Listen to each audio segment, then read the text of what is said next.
किसान के बेटे। एक गांव में बिरजू नामक किसान रहता था। बिरजू के 4 बेटे थे।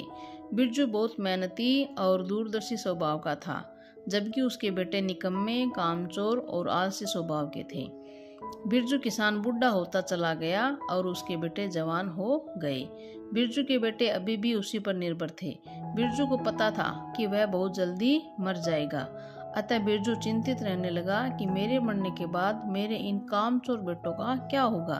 ये बिना कोई काम किए कैसे अपना जीवन यापन करेंगे।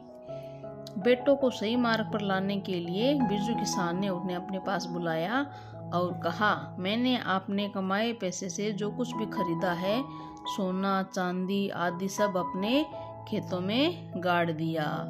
अब मैं बूढ़ा हो गया हूँ।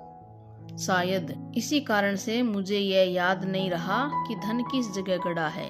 मेरी स्मरण शक्ति भी कमजोर हो गई है। यह कहकर किसान मर गया। अब बिरजू किसान के 4 बेटों ने सोना चांदी तथा पैसा ढूंढने के लिए सारा खेत खोद डाला, परंतु उसके हाथ कुछ नहीं लगा। यह देखकर वे बहुत निराश हुए। एक दिन वे चारों अपने पिता के मित्र के पास गए और उनको सारी बात सुनाई। यह सुनकर बिरजू का मित्र बहुत खुश हुआ। उसने कहा, तुम्हारे पिता बहुत बुद्धिमान थे।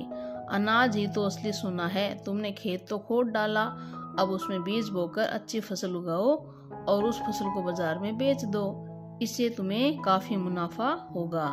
चारों ने ऐसा ही किया और परिश्रम का महत्व समझा। शिक्षा, परिश्रम का फल अच्छा होता है। तो हमें परिश्रम करना चाहिए, हमें मेहनत करनी चाहिए, आलसी पूर्वक जीवन व्यतीत नहीं करना चाहिए। राजकुमार और हंस। एक बालक सिद्धार्थ प्रातःकाल घूमने के लिए बगीचे में गया।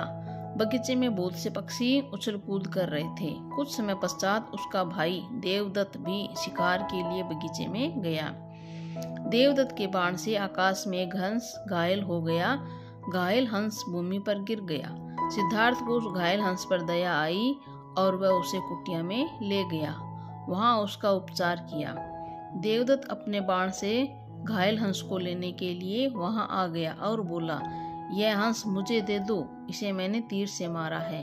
सिद्धार्थ बोला, जीव को मारना पाप है, मैंने इसकी रक्षा की है, अतः यह मेरा है।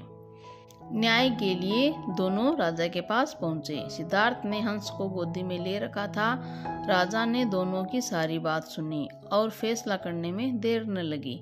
राजा ने कहा, मारने वाले से बचाने वाले का अधिकार ज्यादा होता है, अतः हंस राजकुमार सिद्धार्थ का है।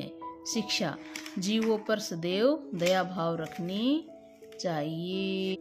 ये देखो दोनों भाई हैं, यह है सिद्धार्थ, यह है देवदत्त। देवदत्त के हाथ में धनुष है, तीर कमान है, तीर हंस पे लग गया।